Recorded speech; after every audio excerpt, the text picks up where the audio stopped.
ভারতীয় সীমান্তরক্ষী বাহিনী বিএসএফ এখন খুনি বাহিনীতে পরিণত হয়েছে বলে মন্তব্য করেছেন জাতীয় নাগরিক পার্টির আহ্বায়ক নাহিদ ইসলাম।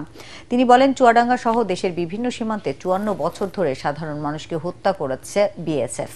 দেশবাসীকে এই হত্যাযজ্ঞ প্রতিহতের আহ্বান জানান তিনি। দুপুরে চুয়াডাঙ্গার হাসান চত্বরে জাতীয় নাগরিক পার্টির পথসভায় তিনি এসব কথা বলেন।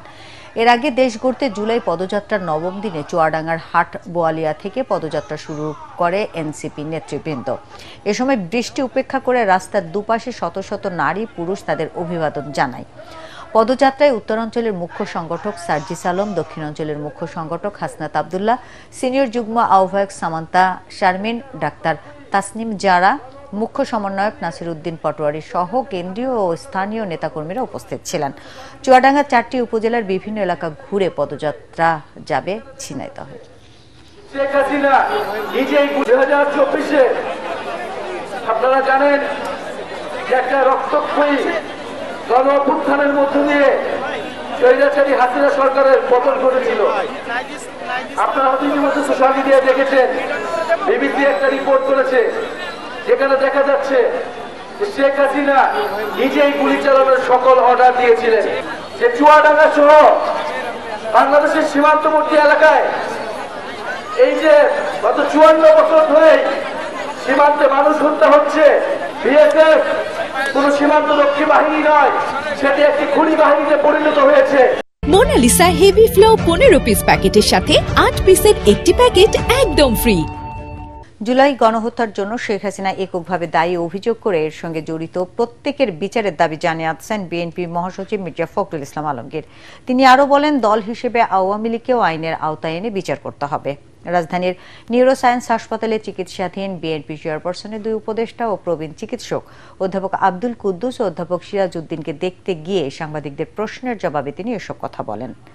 বিএনপি মহাসচিব আরও বলেন, দেশকে সঠিক পথে ফিরিয়ে আনতে জনগণের ভোটে নির্বাচিত সরকারের কোনো বিকল্প নেই।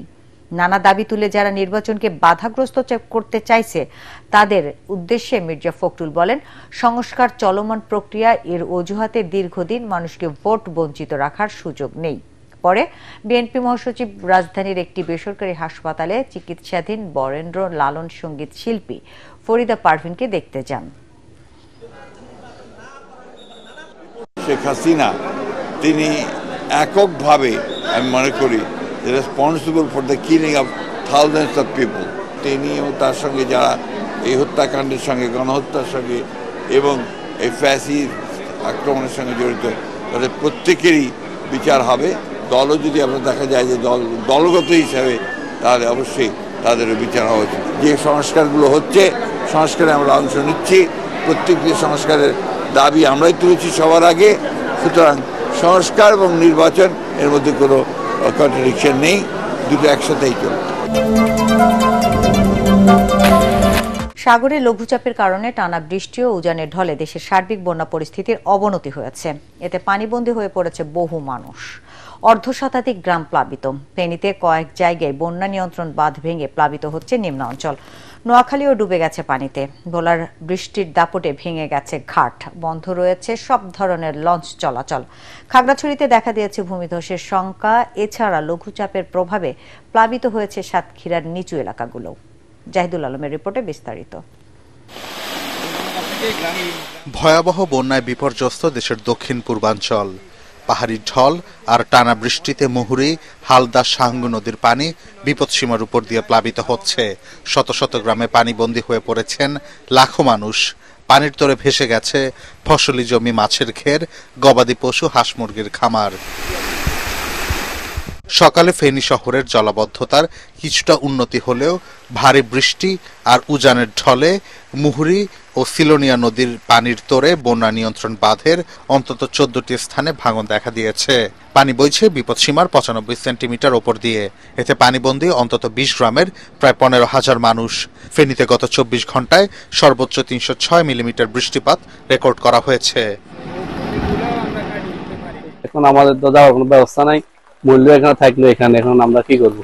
এখন খাড়ের উপর আমরা নিরাপদ না, খাড়ের উপর পর্যন্ত পানি উঠছে। আইনে তো কোনো মানুষ আসি আমাদের জিজ্ঞাসা করে নাই যে যেহেতু আপনারা খাইছেন কিনা, আপনারা কি অবস্থা আছেন। অবস্থা খুবই ভয়ানক হয়ে গেছে। দ্বিতীয়ত বাড়ি ঘরে মাল সামানালো জিনিসপত্র, পুকুরে মাছ গাছ লই, সবই শেষ। যদি আপনার বেড়িবাঁধ গুলো দেওয়া হতো বা সুন্দরভাবে দেওয়া হলে আপনার যে পানিটা আসতো না। নোয়াখালীতে গত 24 ঘন্টায় 208 মিলিমিটার বৃষ্টিপাত রেকর্ড করেছে জেলা আবহাওয়া অফিস। এতে ডুবে গেছে এই অঞ্চলের বেশিরভাগ এলাকা। জেলা পানি উন্নয়ন বোর্ড বলছে, অতিরিক্ত বৃষ্টির কারণে জেলায় একদিনে পানি বেড়েছে 17 সেন্টিমিটার। 5 দিনের টানা বর্ষণে উপকূলীয় জেলা ভোলায় জনজীবন বিপর্যস্ত হয়ে পড়েছে। উপকূলের নিচু এলাকা প্লাবিত হয়ে দুর্ভোগে পড়েছেন শত শত পরিবার।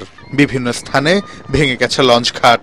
এদিকে নিম্নচাপের কারণে নদী উত্তাল থাকায় পরবর্তী নির্দেশ না দেওয়া পর্যন্ত ভোলা থেকে বিভিন্ন রুটের লঞ্চ চলাচল বন্ধ ঘোষণা করা হয়েছে। এতে জরুরি প্রয়োজনে যাতায়াতকারী যাত্রীরা চরম ভোগান্তিতে পড়েছেন। এদিকে ভারী বর্ষণের কারণে খাগড়াছড়ি পার্বত্য জেলায় পাহাড় ধসের শঙ্কা দেখা দিয়েছে। বেশ কয়েকটি বিপজ্জনক এলাকায় বসবাসকারীদের সরিয়ে নিতে উদ্যোগ নিয়েছে প্রশাসন। স্থানীয়দের সতর্ক করার জন্য করা হচ্ছে মাইকিং। সাগরে লঘুচাপের প্রভাবে উপকূলীয় জেলা সাতক্ষীরায় ভারী বৃষ্টি হচ্ছে। প্লাবিত হয়েছে বসতঘর, ভেসে গেছে ফসলের ক্ষেত, মৎস্যঘের, ভেঙে পড়েছে স্যানিটেশন ব্যবস্থা।